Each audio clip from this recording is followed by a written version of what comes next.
Bonjour et bienvenue sur le plateau de Trade ou pas Trade, une émission entièrement consacrée à la bourse en général et au trading en particulier. Cette émission est aussi ce qu'on appelle un document à caractère promotionnel, car on y parlera produits de bourse de Société Générale. Alors vous l'avez compris, parler trading avec des traders que je vais vous présenter maintenant. À ma gauche, Frédéric Berriot. Bonjour, bienvenue sur le plateau. Merci d'être avec nous. Vous êtes rédacteur en chef délégué de la Lettre de la Bourse.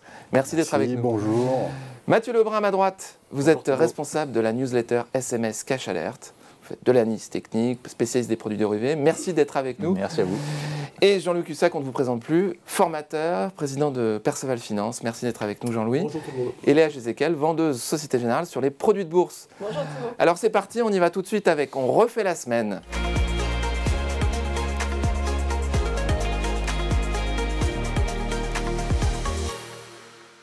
Rubrique On refait la semaine. Alors on va commencer avec qui? On va commencer avec Frédéric. Frédéric Berriot, vous allez nous parler de Neoen. Alors, Neoen qui est donc, on le rappelle, spécialiste des énergies renouvelables, fabricant, exploitant, un producteur d'énergie renouvelable dans le solaire et dans l'éolien, et il se développe aussi dans les capacités de stockage d'énergie, notamment en Australie. Et bon, voilà, c'est le gros gadin de la semaine dernière. Aïe. Avec Eurofins Scientifique, mais pas pour les mêmes raisons. Eurofins, c'était sur les résultats. Là, Neoen, ils ont surpris le marché puisque ça a baissé, tout le monde a été, ça a baissé de 11% quand même, à la suite de l'annonce d'une augmentation de capital assez massive, puisque c'est 750 millions, ça représentait 20% de la capitalisation boursière avant l'annonce de l'opération. Et donc ils font cette augmentation de capital pour financer en fait leur plan d'investissement qui a été revu en hausse en raison de l'inflation des coûts de construction. Donc ça n'a pas été non plus très bien vu. Et c'est un plan d'investissement de 6,2 milliards qui monte à 6,2 milliards sur la période 2021-2025. Voilà, et donc le marché a été surpris. Vous attendiez un comportement différent? Vous n'attendiez pas cette augmentation de capital? Pas tout de suite. D'accord. Pas tout de suite. Un, et deux, pas aussi massive. Le marché avait pricé 600 millions. Mais on ne l'attendait pas tout de suite. Vous étiez positionné sur la valeur Alors, à la hausse? nous on l'avait fait acheter à nos abonnés à 34 €. Sur quel critère? Des critères graphiques, des critères... Alors, elle avait déjà pas mal baissé. Et puis, parce que de toute façon, notre conviction sur le long terme, elle est positive en fait sur ce dossier. Parce que c'est vraiment, elle évolue sur un secteur très porteur, celui des énergies renouvelables. Et on pense qu'à moyen terme, c'est une société qui pourrait être rachetée par un géant du secteur, du style Total Energy ou Engie. Ah, d'accord. Voilà. Très bien. Vous allez nous parler tout à l'heure aussi dans le même secteur de Voltalia. Mais là, je voulais qu'on revienne également sur l'ensemble du marché, notamment sur les marchés américains. Jean-Louis, vous êtes intéressé, vous, au Standard & Poor's. Situation assez complexe. Hein. Alors oui, et si nos auditeurs justement trouvent que la situation est un petit peu confuse, je les confirme dans cette opinion. Alors, moi j'ai adopté récemment un biais baissier avec le passage sous les 4045. On est allé chercher un point bas, mais on est tout de suite remonté. Il y a constamment une anticipation sur l'orientation des taux. Et avec ce qu'a dit Powell hier, par exemple, les marchés ont tout de suite rebaissé sensiblement. Là, ce matin, on était sous les 3009. L'idée étant de surveiller la zone. Alors, la première, c'était 3880 pour confirmer une tendance, un mouvement de baisse plus important qui peut nous ramener, vous voyez, sur le graphique, vers les 3760, par exemple. Et à la hausse, donc, on a vendu un petit peu sur le rebond hier. Coup de bol, on peut dire, oui. On n'a pas franchi les 4100 parce que du coup, on avait un stop à 4117, je crois. Et on était vraiment limite. Et voilà, c'est 4100 qu'il faudrait prendre pour essayer d'adopter un biais haussier. Et on va parler de biais parce que est-ce qu'on peut parler de tendance? Non. On peut parler de mouvement. Donc on joue, si vous voulez, des mouvements qui peuvent se transformer en tendance. Et quand nous, on parle mouvement, biais, on y va tout doucement. Et c'est vrai que l'utilisation éventuellement des produits dérivés, des turbos ou ce que vous voulez, peuvent vous permettre d'avoir des stops bien définis déjà, de ne pas vous laisser... Par la barrière des activants. Bien sûr, ne pas vous laisser embarquer, de quantifier la perte et surtout de ne pas vous poser trop de questions psychologiques parce que c'est vrai que c'est compliqué de travailler actuellement le Standard & Poor's 500. Alors, je voudrais qu'on revienne un peu sur la situation complexe que vous décrivez, notamment par ce qu'a dit Jérôme Powell. L'idée, c'est que il a indiqué que l'économie américaine était dans une situation plutôt forte, plutôt confortable, et donc la hausse des taux pouvait être supérieure à ce qu'on attendait. En fait, c'est la phrase. Ça, c'est un peu paradoxal, parce que finalement, l'économie va plutôt bien, mais ça va entraîner donc une hausse des taux supplémentaires qui est le problème, c'est l'inflation. Le problème, c'est l'inflation. Donc, on va revenir à plus haut et plus longtemps. Cette phrase qu'on citait sans arrêt il y a quelques semaines, plus haut, plus longtemps, c'est les taux plus haut et plus longtemps. Voilà, c'est tout. Les taux vont se maintenir à des niveaux élevés pendant une période plus longue. Voilà, donc c'est vraiment le problème. Et alors, c'est étonnant, c'est vrai, c'est surréaction des marchés, parce que quand même, on ne peut pas dire qu'il y a un consensus là-dessus, mais cette hypothèse était, entre guillemets, évidente, avec les dernières statistiques économiques qui montraient que l'économie restait très vigoureuse, que ce soit au niveau des prix, au niveau de l'emploi, etc. Donc, tout plaidait pour des warnings. C'est pour ça que ce marché, en fait, il a comme ça été extrêmement erratique dans ses mouvements. Il n'y a pas de conviction, donc il n'y a pas de tendance en place. Et donc, voilà, c'est une période, si vous voulez, maintenant, moi, j'essaie de regarder 3880 points bas, 4100 points hauts, j'essaye de resserrer, c'est quand même assez proche. Pour adopter un biais haussier au-dessus, un biais baissier plutôt en dessous, même si je l'ai déjà pris parce qu'il y a, vous voyez, il y a comme une épaule, vous voyez, à 4100, une tête à 4200, et à nouveau une épaule à 4100, vous voyez, épaule, tête, épaule. C'est une figure graphique, caractéristique, moi je vends sur l'épaule. Alors on peut stopper au niveau de l'épaule, on peut stopper normalement au-dessus du point haut, on peut le travailler un petit peu comme on veut, en fonction d'un contexte hésitant ou pas. On a aussi l'impression qu'à chaque fois qu'il y a un coup de frein par la Fed, selon le discours, etc., qu'il y a un phénomène de rattrapage, c'est-à-dire qu'on baisse pendant 3-4 jours, une semaine, petite période, puis après ça remonte. Comme s'il y avait une force, une inertie haussière dans le marché. Ça, c'était un peu l'effet cliquet qu'on voit beaucoup plus sur le CAC 40, c'est-à-dire les marchés, si vous voulez, retracent à peine, ils baissent un tout petit peu lorsqu'il y a une mauvaise nouvelle, ils remontent derrière. Avec une accalmie sur les taux, par exemple, ça remonte tout de suite et fortement et très sensiblement. Et puis, du coup, il y a à nouveau une mauvaise nouvelle, en provenance souvent donc, des États-Unis sur l'inflation. Le marché rebaisse un peu, mais à chaque fois, il remonte plus qu'il le baisse. Et il accumule comme ça une pression sur les vendeurs à découvert, ceux qui ont vraiment des convictions vendeuses en se disant que la situation n'est pas bien gérée, qu'il y a des risques inflationnistes extrêmement importants, qu'ils n'arriveront pas à juguler l'inflation comme ils le souhaitent. Enfin voilà, donc ceux qui ont pris les positions vendeuses, ils sont quand même un petit peu tendus et sous pression extrêmement importante. Vous parliez du CAC 40, Mathieu, oui. Vous avez sur le S&P 500, c'est vrai qu'aux États-Unis, par rapport à l'inflation, on a par exemple des taux à 2 ans qui sont à 5%. Donc la dernière fois que c'était arrivé, c'était en 2008. Donc on se souvient tous du contexte de l'époque, on va dire. Mais donc c'est vrai qu'après, par rapport à ce que disait Jean-Louis, ce qui est assez, moi, ce qui m'a surpris notamment en fin de semaine dernière, c'est l'ampleur du rebond, surtout sur le catalyseur. En fait, c'était un membre qui était un membre de la Fed qui vote pas en plus, qui s'est exprimé en disant que on pouvait plafonner avec des hausses de 25 points de base, voire arrêter le resserrement à l'été, ce qui est pas du tout ce qu'a exprimé Powell du coup hier soir. Et donc on voit bien qu'on a un S&P qui reprend quasiment 100 points, donc quasiment 3%, ce qui est assez important pour ce type d'indice, et qui va redonner 60-70 points hier. Justement sur cette annonce. Donc il y a vraiment pas tellement de directionnel à très court terme, mais pour le coup avec la lecture de Jean-Louis, là aussi je suis assez d'accord sur le côté essoufflement en possible tête-épaule, et c'est souvent en fait dans ce genre de structure où c'est pas très clair que ça marche statistiquement assez bien. Alors qu'est-ce qui marche? Quel mouvement? Les figures en tête-épaule, justement, là on serait dans un rebond où pour le coup depuis 6-9 mois il se passe pas grand chose, et on serait dans une structure justement de tête-épaule de continuation.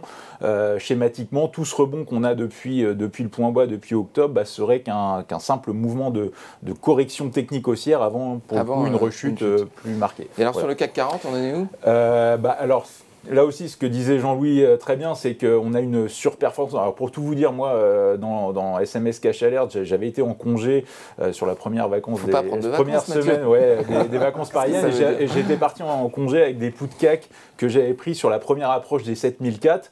Et pour le coup, en fait, quand j'étais en congé avec le news flow qu'il y avait Walmart, il y avait plein de détaillants américains qui avaient publié des mauvais chiffres, et donc on a vu le Dow qui avait subi une pression baissière, le S&P aussi, et pour le coup le CAC se tenait assez bien. Et jusqu'au vendredi 24, où on a cette grosse bougie baissière, où on ouvre pas loin des 7004, on clôture sous les 7002. Mais on sent bien, comme le disait Jean-Louis, qu'il y a vraiment toujours des forces de rappel acheteuses. Alors, moi, je persiste et signe avec une certaine prudence. C'est-à-dire qu'en fait, là aussi, dans le parallèle avec le S&P 500 et la possible figure de tête-épaule de continuation, quand on voit sur le CAC, on peut tracer une ligne de support qui relie tous les points bas depuis octobre. Et alors, ce qui est intéressant, c'est que plus le temps passe, c'est-à-dire qu'en analyse graphique, pour trouver des contacts de support, vous avez soit des projections de prix, c'est-à-dire le marché qui va continuer à monter, soit justement plus le temps passe et plus en fait le sous-jacent va se rapprocher de ce support. Et avec les 2-3 semaines de peu d'amplitude sur le CAC 40, alors peu d'amplitude c'est à prendre avec du recul, mais grosso modo on a un range 7002-7004 avec des plus 1, moins 1 dans les deux sens. Et en fait cette phase de latéralisation fait qu'on se rapproche, parce que le temps passe, de ce point de contact. Point de contact qui, à mon avis, pourrait être, si ça casse, une zone d'accélération. L'idée, c'est sous les 7002. Donc vous êtes toujours porteur de cette position sur put? Oui, j'ai encaissé des gains pendant mes congés, comme quoi. Ah bah quand même, vous travaillez un peu. Voilà. Sur les 7002, vous avez allégé la position? C'est ça. Alors c'était pas le vendredi, c'était à 7230 le mercredi matin, pour tout vous dire. Jeudi. Non, le mercredi précisément à 7235, je crois, de mémoire. Et donc, voilà, à l'approche des 7002, et c'est vrai qu'on voit que depuis les 7002 sont défendus. Mais l'invalidation de votre scénario, c'est le knockout du turbo ou c'est Non, alors pour le coup, c'est là aussi ce que je disais, Jean-Louis, pardon. C'est pour le coup, j'ai recommandé des produits pas trop réactifs. On est en levier 7, 7-8, je crois, de 7, mémoire. C'est quand même beaucoup. Non, mais ça permet de mobiliser une part plus inférieure de capital. Alors après, chacun a son money management, mais pour le coup, dans le service, je peux prendre des leviers. Ça m'est arrivé de prendre des leviers 30 ou voire même 50 ponctuellement. Mais vraiment, là, en fait, tout ce qui se passe en fait depuis confirme cette idée. C'est-à-dire quand vous êtes en levier 30 et que vous pouvez faire du -2 comme le vendredi 24 et refaire du +2 dès le lundi matin. Voilà, c'est pas ma. On rappelle évidemment que les turbos, les produits de bourse présentent un risque de perte en capital en cours de vie et à l'échéance. Merci beaucoup, c'est très intéressant, c'est très clair. Et maintenant, on va passer à la rubrique Le Zoom Sur avec Léa Jézéquel.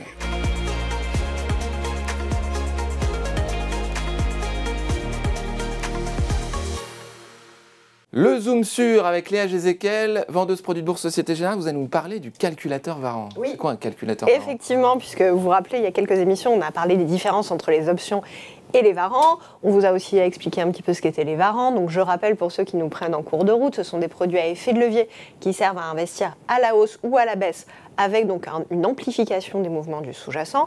Ces produits sont négociables directement via votre compte titre et vous pouvez investir sur un panel de sous-jacents, des actions, des indices, des devises. Tout à fait, il y en avait plus de 800 dans la gamme Société Générale. Donc ça vous permet de mettre en place de nombreux scénarios de marché, que ce soit à la hausse ou à la baisse. Et la particularité des varans, c'est que leur valorisation comprend plusieurs paramètres qui viennent influer sur le prix de ces varans. Donc contrairement à certains produits comme les turbos qui sont relativement simples à appréhender dans leur valorisation, sur les varans, il faut quand même prendre plus de choses en compte, d'où l'intérêt d'un calculateur pour vous permettre en tant que particulier de faire des simulations et vraiment d'aller appréhender l'impact de chacun de ces éléments. Donc on va en citer 3 principaux, même si dans la formule de Black & Scholes, il y en a 5, mais les 3 principaux qui vont influencer le prix de votre varan, ça va être bien sûr le cours du sous-jacent sur lequel vous investissez, mais aussi le temps qui vous reste jusqu'à l'échéance du produit ou jusqu'à la fin de la simulation de votre scénario d'investissement, et la volatilité qui a un impact sur le prix des varans. Alors, Petite information supplémentaire, c'est pas la volatilité historique qui a un impact sur votre varan. La volatilité historique, bien sûr, c'est une moyenne de la volatilité qu'il y a eu dans le passé. Non, c'est la volatilité implicite qu'on va venir regarder pour les varans.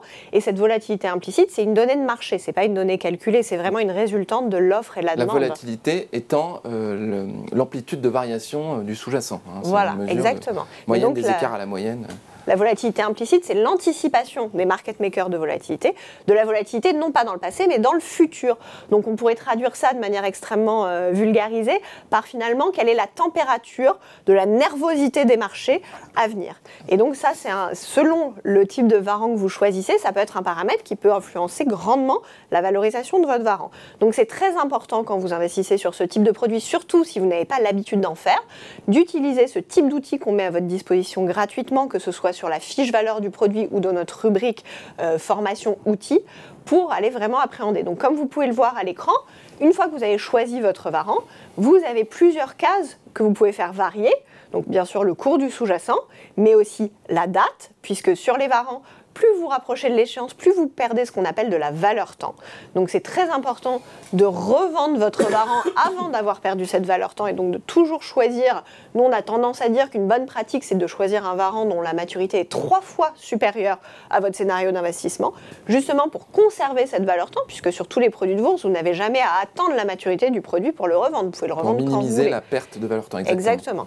Et la volatilité, d'aller la faire bouger justement sur ce simulateur, vous permet de réaliser à quel point elle est importante, à quel point votre varan est sensible à cette évolution de volatilité. C'est une lettre grecque qui mesure la sensibilité, ça s'appelle le Vega. Mais donc avec ce calculateur, vous pouvez vraiment aller faire bouger la volatilité de 1 point, 2 points, 3 points et de voir à quel point ça va impacter votre varan, soit en intraday, soit sur plusieurs semaines. Ce type de calculateur aussi permet de mettre en évidence le fait que sur les varans, il y a ce qu'on appelle une accélération du delta. C'est-à-dire que plus on a raison dans son scénario d'investissement, plus un même intervalle de gain sur le sous-jacent aura pour conséquence un intervalle plus important sur l'évolution à la hausse du prix du varan. Alors c'est la même chose à la baisse. Voilà. Ces produits sont effectivement très risqués. Merci. Vous vouliez ajouter quelque chose sur les options, sur les varans ? Le taux d'intérêt, c'est le coût de l'argent emprunté, en l'occurrence là, à la Société Générale, pour la période donnée. Tout à fait. Exactement. Merci infiniment Léa Gézéquel. Je rappelle que vous êtes vendeuse produits de bourse Société Générale. Maintenant, on passe à la rubrique le coup de cœur des traders.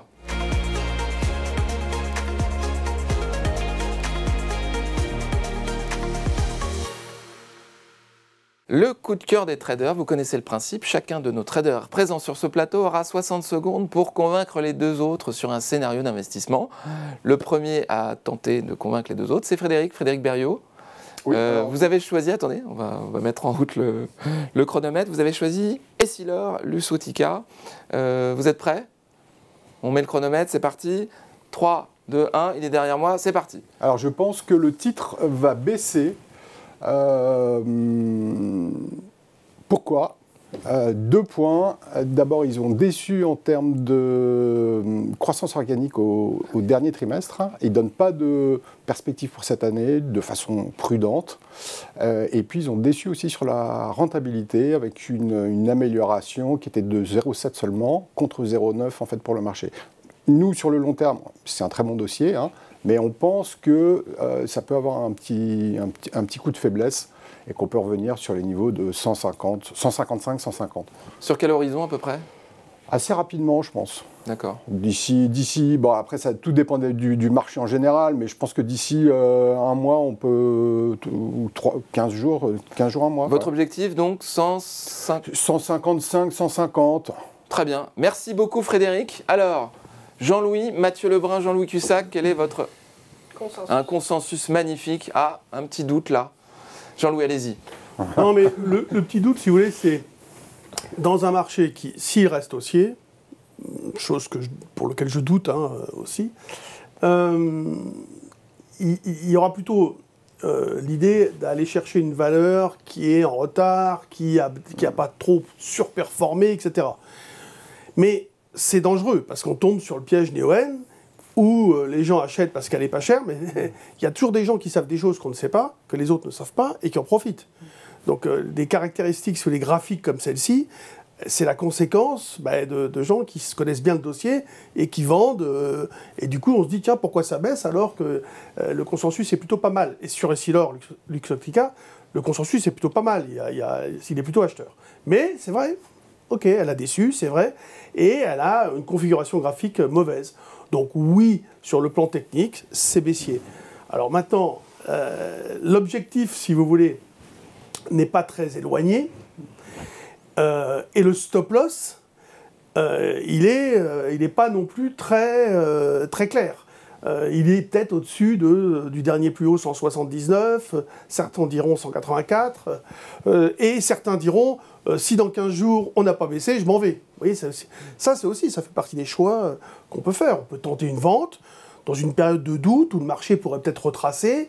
Si d'ici quelques jours ça se fait pas, c'est ça aussi l'esprit trader. C'est pas on se fixe des limites de prix pour sortir, ou pour prendre du bénéfice ou pour stopper ses pertes, mais il y a aussi la limite de temps. Il y a des milliers de valeurs à travailler, il y a peut-être mieux à faire ailleurs. J'ai joué éventuellement un scénario sur lequel je pense que ça va baisser. On ne joue pas en bourse, hein. On investit en bourse. Hein. Oui, mais c'est sérieux la bourse. Je pense que ça va baisser, donc je vais essayer de travailler une période assez courte. C'est ça qui peut éventuellement faire dire, bon allez, je ne vends que si le CAC déclenche. Au moins un warning. Voilà. D'aller chercher une tendance sectorielle. Je pensais que tu en parlais tout à l'heure. Moi, j'avais 7080. Non, mais si vous voulez, moi, je me suis fixé 7080 cassés pour déclencher un signal de vente court terme. C'est très court terme, hein, c'est pas une remise en cause. Et vous allez sélectionner quelques valeurs pour... Et il y a des valeurs comme celle-ci, en effet, à ce moment-là, qu'on peut aller shorter. Mathieu. Ouais, mais je suis aussi assez d'accord. J'aime bien ça, les boîtes qui sous-performent, c'est-à-dire en comparaison du CAC qui a fait des records et on voit qu'Essilor, là, depuis 2-3 mois, ça n'y va plus. Donc ça aussi, ouais, je suis assez... C'est un signal pour vous de... c'est vraiment ce que j'aime bien, des choses qui sous-performent un indice. Donc après... Comme le disait Jean-Louis, je ne suis pas non plus convaincu, même Frédéric, je pense qu'il n'y a pas un objectif de moins 30% sur le titre, mais effectivement, je pense qu'on peut avoir quelque chose comme une baisse de 10% sur ce genre de dossier. Ouais.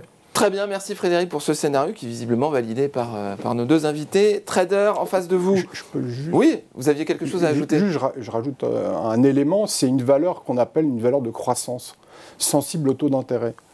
Et donc, comme l'a dit Jean-Louis tout à l'heure, on est dans une période de forte volatilité, d'incertitude, de révision à la hausse des taux. Et donc, je pense que c'est une valeur qui peut en souffrir. Ouais. Très bien, merci beaucoup Frédéric. On va passer maintenant à Jean-Louis. Jean-Louis, vous avez sélectionné une valeur américaine en consommation, Procter & Gamble. Ouais, on va mettre le chronomètre, c'est parti, 3, 2, 1, à vous Jean-Louis. Alors, trouver des idées à l'achat, il faut sortir les rames. Hein. C'est vrai, je suis d'accord avec Léa tout à l'heure. C'est complet, la situation est complexe. Je vous sens dans la difficulté à trouver des idées. Alors, en général, soit il faut que ça soit clair sur le plan technique, là c'est assez facile, soit il faut avoir une forte conviction. Procter & Gamble, c'est une grosse société américaine, tout le monde évidemment la connaît. Elle est en sous-performance, mais pas trop, et elle a retracé un mouvement important de 50%. D'ailleurs, comme Microsoft l'a fait dans cette phase de marché, et on l'avait donné à l'achat stop à la hausse, et là, voilà, elle est sur une limite de prix. On peut dire que sur 136, celui qui recherche, qui croit en dollars aussi, hein, attention, d'ailleurs, le dollar a fortement progressé ces dernières heures, c'est une possibilité, avec un risque limité, une valeur très défensive, qui vaut 23 fois les bénéfices, qui a 2,5 de rendement. Voilà, un investissement vers les États-Unis sur le dollar, c'est une valeur qui vaut la peine d'être achetée vers 136. C'est parfait, 60 secondes. Alors, Frédéric, Mathieu, qu'est-ce que vous en pensez ? Votre raquette de ping-pong, Frédéric, que tout le monde... oh là là là là, il y a de la contradiction, c'est bien, j'aime bien ça. Mathieu, je vous en prie.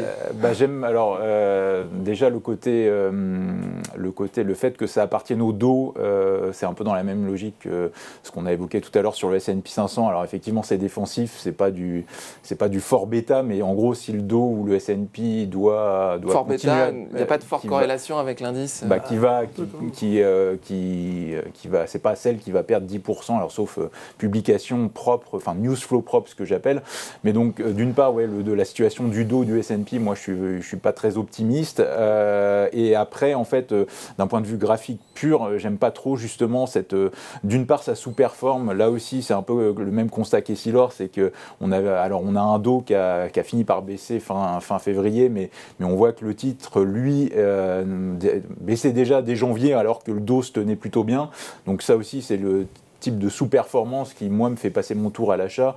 Et en plus, on a une zone, justement, des 135-136 $ là, qui a été testée 2-3 fois. Et ça, c'est pas quelque chose que j'apprécie, parce que je pense que si ça casse, ça peut aller vite. C'est-à-dire qu'il y a plein de stops, tous les acheteurs depuis un mois vont avoir mis leur stop sous ces derniers creux, et donc en gros, si on passe dessous, je pense que ça peut perdre 3-4% en séance, donc moi je passe mon tour sur l'achat. Très bien. Frédéric ? Moi je ne suis pas positif sur le marché, je pense que d'ici le mois de mars ça va être un peu difficile, et puis c'est une valeur de consommation, donc... Il y a beaucoup de doutes sur la consommation et sur le maintien de cette consommation. Jusqu'à présent, elle résiste pas mal, mais moi, je ne prendrais pas le risque. Et graphiquement, on ne peut pas aussi considérer qu'on est au milieu d'un... Alors, c'est vrai qu'elle a pas mal retracé, quoi. Par exemple, si on compare par exemple à Essilor, qui n'a pas tellement retracé, mais bon, voilà... Là, c'est vrai que... L'intérêt, c'est que tu as un stop. Éventuellement, si tu cherches un stop, il est très près. Ouais. En fait, là, si vous voulez, j'ai essayé de trouver une idée qui représente un risque bien identifié. Et si on le conserve en portefeuille, elle n'est pas trop cher payée. Alors, consommation, oui, mais bon, c'est de la consommation un peu obligatoire, ce qu'ils vendent, dentifrice, enfin, tous les papiers, le machin. Bon, c'est quand même pas de la consommation cyclique. Très bien. Cyclique ou pour jouer, quoi, pour de divertissement. Parfait. Merci beaucoup, Jean-Louis. Merci infiniment. On va passer maintenant à Mathieu. Mathieu Lebrun, vous avez choisi Voltalia. On revient sur l'environnement, sur les valeurs de... Compléter, ça fait suite. Donc, attendez, c'est bon pour le chronomètre, on y va, c'est parti. Les fameuses 60 secondes. Donc ça fait suite effectivement à Neoen, c'est le même secteur sur les renouvelables que Neoen. Dans le même cas de figure que Neoen, il y a eu une augmentation de capital en novembre d'un peu plus de 400 millions d'euros. Et donc là, c'est typiquement, en fait, pour compléter un peu ce que Frédéric avait dit, c'est que le secteur, c'est un secteur, du coup, certes peut-être défensif et pérenne sur le long terme, dans une optique à 5-10 ans. Maintenant, c'est des boîtes qui s'assimilent à des utilities, donc très endettées, qui se payent souvent très cher en termes de PE, donc alors moins par exemple quand ça baisse, mais ça reste, je crois que ça se paye encore 25 fois les bénéfices Voltalia à l'instant T, et donc avec le contexte des obligataires qu'on connaît, la remontée des taux longs, je pense que c'est typiquement ce genre de valeur-là qui peut se faire attaquer, et Neoen pour le coup, qui a baissé entre-temps, apporte de l'eau au moulin à cette idée, parce que justement, je pense que les besoins en financement de ce type de boîte-là ont peut-être été sous-estimés ces 3 derniers secondes, mois. votre objectif plus bas que les cours actuels, 14-15. Parfait, merci Mathieu. Sur Voltalia. Frédéric, Jean-Louis, qu'est-ce que vous en pensez? Est-ce que ce scénario, vous le validez ou non? Alors, Frédéric, vous êtes entre deux eaux, c'est ça? Non, je pense que c'est possible, parce que effectivement, comme vous le dites, en fait, le marché s'aperçoit en fait que c'est des sociétés en fait qui montent en puissance, mais qui ont besoin de beaucoup de moyens de financement. Ouais. Voilà. Et dans un contexte de taux élevés, oui, alors après, l'avantage en fait de ce type de boîte, c'est que vous avez 80% des contrats en fait qui sont, c'est-à-dire c'est l'énergie vendue. Sur ces contrats, il y a 80% qui sont indexés sur l'inflation. Hein. D'accord. Donc c'est aussi un atout. Mais je pense que moi, je ne serais pas surpris, oui, effectivement, que ça puisse revenir sur... Retracer un peu. Ouais, 14, ouais. Jean-Louis? Non, mais graphiquement, c'est pas joli. Le gap à la baisse, c'est quelque chose qui est extrêmement violent, qui marque, si vous voulez, l'impact. Alors, il y a plusieurs impacts. Hein. Il est là parce qu'il y a une mauvaise nouvelle. Et il est là, sur le plan technique, en mettant une pression très forte sur les acheteurs qui se disent, bon, bah, si ça rebondit un peu, je vais partir, si vous voulez. Donc c'est un frein à la hausse. C'est un frein à la hausse dans un environnement où, si j'ai bien compris, tout le monde se dit ouïe, le marché pourrait quand même finir par retracer un petit peu. C'est vrai qu'on peut imaginer qu'elle sorte par le bas du rectangle qui est défini devant nos yeux là. Et en effet, aller chercher, mais moi je pense qu'on peut aller chercher 13,5, hein, le dernier plus bas. 15, c'est très conservateur. Enfin, c'est très. Comme c'est une valeur spéculative, qui a une forte volatilité, on peut très facilement aller chercher 13,5 dans un contexte de doute de marché. Il n'y a aucun problème là-dessus. Donc oui, pourquoi pas. Après, c'est des choses qu'on peut arbitrer aussi. Ou alors aller chercher ce genre d'opération avec des turbos, je pense qu'il y en a dessus, non? Ouais, justement, il y a des puts. Ouais. Enfin, ce qui est intéressant en termes de technique de trading, c'est justement cette phase de compression de volatilité où on a un titre qui ne fait pas grand-chose ces dernières semaines. Et ça, moi, c'est quelque chose qui marche statistiquement plutôt bien, en fait, en termes de track record, dans l'idée qu'on a une impulsion antérieure, en l'occurrence la baisse avec l'augmentation de capital. Derrière, comme le disait Jean-Louis, bah, tous les acheteurs sont freinés ou profitent des rebonds pour sortir. Et derrière, on a, avec le contexte qu'on a évoqué sur Neoen, etc., même il y a McPhy Energy, alors c'est dans l'hydrogène, mais en gros, on voit que les grosses valeurs de croissance qui seront sûrement là demain, enfin dans une optique à 5-10 ans, peuvent, à mon avis, encore retracer. Et là, dans ce type de scénario, vous utilisez la barrière du turbo pour définir un stop? Alors, moi, je préfère mettre pour le coup, en l'occurrence, il y a un turbo, je crois qu'il y a une barrière autour des 19-20. Alors, moi, j'aurais un stop plus proche, c'est-à-dire vraiment. Vous n'attendez pas la désactivation pour sortir de la position si c'est invalidé. Si j'ai tort, effectivement, ce sera en sortie de range, mais ça peut être une alternative de se laisser désactiver si on a tort. Ben, l'intérêt du turbo, c'est que la perte, par rapport au stop, la perte, elle est vraiment connue. C'est-à-dire qu'en fait, il va se désactiver. Donc, s'il y a un gap, on est tranquille. Alors, attention, parce que si on utilise une barrière qui est plus proche de son entrée, de son positionnement, on a effectivement, par conséquent, un effet de levier plus important. À ce moment-là, il faut mobiliser une part de capital moins importante. C'est ce que permet l'effet de levier. C'est fait exprès, d'ailleurs. Exact, c'est fait exprès. mais... C'est fait exprès. On va rester sur ce mot. Et maintenant, on va passer à la rubrique À vos marques, le quiz.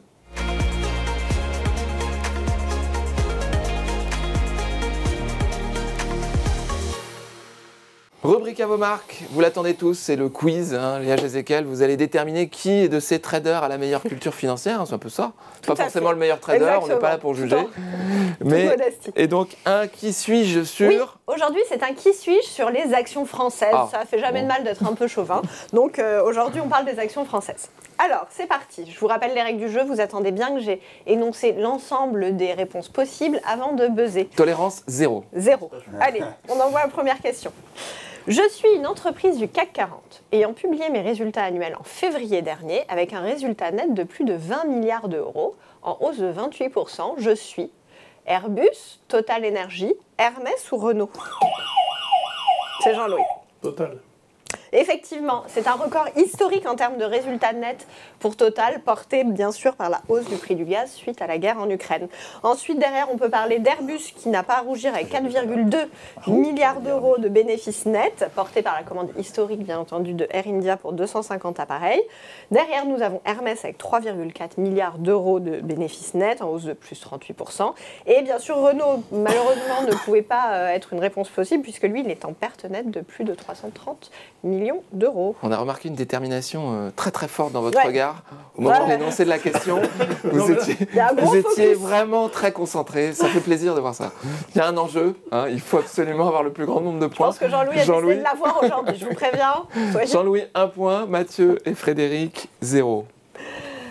Deuxième question.